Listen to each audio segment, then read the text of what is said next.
taken enough, absorbing 83 punches from Ramirez. And at the end of 4, he quits on the stool. Look at his face, battered. Meanwhile, I think the body shots also did substantial damage. Absolutely.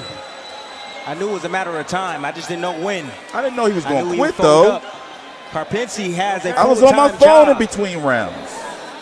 God damn it, Tommy.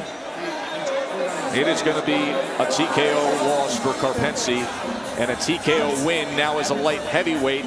Let me mute that. Gilberto Ramirez came into the ring at 196 pounds. They said when they were in the ring, round number 1, Timothy Bradley and Andre Ward were joking and laughing, like basically, like, you know, like he came in 196 pounds. His first fight, you know, officially at 175 pounds. The dilemma is, should he go back down to 168? You know, where he was having major issues making weight. He was making it, and he was still winning. You know, those 2 fights with Jesse Hart, even though the first one I had it a draw, my own personal opinion. And it's not because I'm from Philly, man. And I love Jesse Hart, man. He the motherfucking man. Like, I like how he really, like he got it in regards to, like, approaching media. You know, but he needs to, you know, be on social media more. But nonetheless, you know, Gilberto Ramirez is huge. I don't even know what round this was. What was this, round number 4? And I was enjoying the fight. I was enjoying. Oh, wait. What did he say?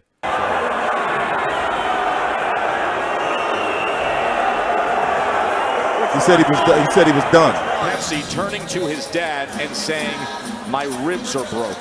Oh, broken shit. Ribs after all the body shots from Zurdo. That's why he couldn't sit down. Was leading with body shots. Yeah. Body shot combinations, time and time again, was dominating downstairs. Look at this damage that was done. Right on the bell line right there. But most of this fight, Ramirez was landing some vicious body shots on the ribs. I was wondering why, if I'm correct, Karpency, you know, some fighters don't like sit down in between rounds, but I was wondering why he wasn't sitting down in between rounds. He was real, like, you know, I see Bob Arum, like, giving him, but he was real, looking real, you know, like, I guess, you know, the term is dejected, and also he came into the ring with a black eye. That was crazy, right? Came into the ring with a black eye. So, okay, his ribs are broken. I don't count that as a quit. And Tommy Karpency, from what I've seen and covering many of his fights, even when he had beat up Chad Dawson before Chad Dawson eventually went on to lose to Fonfara, you know, like Tommy Karpency is not like a quitter. He will get knocked out like what happened with Adonis Stevenson had, you know, like put him on his ass. And then he had almost, wait, what was I talking about again? When was the Stevenson fight? That was in 2015. Oh, I'm talking about Volzdik. He had almost ended Volzdik. You know, it was a big scare. I mean, I saw that. And he was tagging Gilberto Ramirez up. You know, I mean, obviously we knew what the outcome was going to be. And, you know, we saw that Gilberto Ramirez's pressure, you know, and consistent, well, not pressure and value punching was going to be a problem, you know, for Tommy Karpency. But he was holding his own. You know, got his ribs broken, so that's a knockout. Oh, here we are, post-fight interview. Oh shit! I didn't know I was showing. I didn't know I was showing that. First round, Gilberto hit me with a good left hand to the side, and I don't know if it's anything he's fractured or nothing, but it was a great shot, and it dictated the rest of the fight. You faced some of the best punchers, the best champions at 175. How good is Zurdo Ramirez? He's equal to the guys I fought. No better, no worse. Hats off to him for landing a great body shot early. That's what dictated the rest of the fight. Tommy, thank you. Thank you. Thank you. Damn. So Karpency acknowledging that the body shot that we highlighted in that first round did damage to the ribs. Gilberto, congratulations. A stoppage win in your first fight at 175. He said you hit him with a body shot that possibly broke his good ribs. at 175. How much was that a part of the game plan to attack the body? All day long, try to body, head, and up and down, down and up. Was a really interesting fight for me because I feel really well. Gracias a toda la gente por el apoyo. Gracias. ¡Viva México! Although this is your debut at 175, you walked into the ring tonight at 195 pounds. How comfortable do you feel at this weight division, and how much more power do you feel you have at light heavyweight? I feel a lot of power. Oh shit! They got Christina in the ring. I feel that it's more comfortable to be in 175. I think I want to look for all the titles in 175. Anybody in particular? Not yet, but all the champions I want, all the best. I want to be pound for pound fighter, and I will. I like Gilberto Ramirez. For sure. Congratulations. Thank you, Zerto. He always smiling gracias a toda ear to la ear. gente por el apoyo.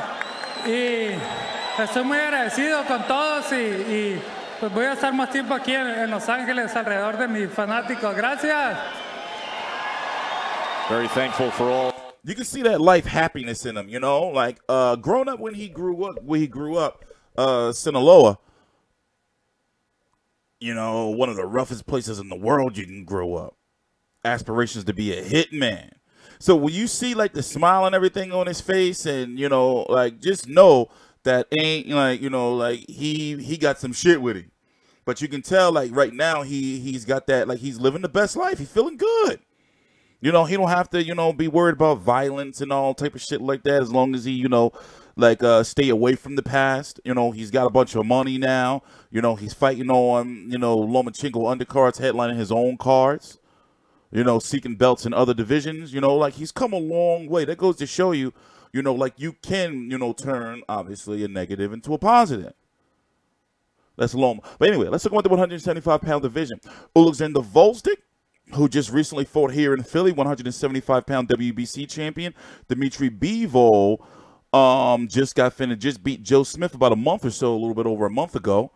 And we don't know what he's going to do next, but he wants big fights, possibly at 168. He's willing to move down to, and he could be getting Callum Smith if Gilberto Ramirez doesn't go back down to 168 pounds. And in my personal opinion, you know, yes, it'd be a good, you know, money fight, but it's only for the money. Gilberto Ramirez, he would, you know, if he was to go down there, and let's say if he was to beat Callum Smith, which I don't know, I don't think he can. These are two big 168-pounders. You know, but he would be at more of a disadvantage having to make the weight, and then he would, if he were to win, he would just drop the belt and move up. To where at least we know Callum Smith, you know, has some plans to campaign at 168 pounds. But politics, you know, are trying to prevent him from unifying, to where politics at 168 at 75 don't benefit Callum Smith in either division, because he would have to, you know, like work with Top Rank, or at 168, you know, work with PBC, and of course that's Matchroom. But you know, there's politics. I think there's a good chance that we can see the winner of Bertabia versus, I forgot who he's fighting. Who is he fighting? Bertabiev. I forgot who he's fighting soon. Of that fight versus Ramirez, because from my understanding, Volstik is going to fight the Kovalev Yard winner, and then Jesse Hart is in that mix somewhere. You know? Anyway, shout out to Zerto Ramirez. I'm TstreeT Controversy. This is TstreeT Controversy Live. So far, according to ESPN, there's 10,000 plus people there. So the event's doing very good so far. And also, poor old Mike Alvarado. Putin won. Unanimous decision. Mike Alvarado got stopped. It was that round 3, you know, knockout. And now Gilberto Ramirez breaks Tommy Karpency's ribs. And then we're on a Loma Corolla. I'm TstreeT Controversy. This is TstreeT Controversy Live. Please subscribe.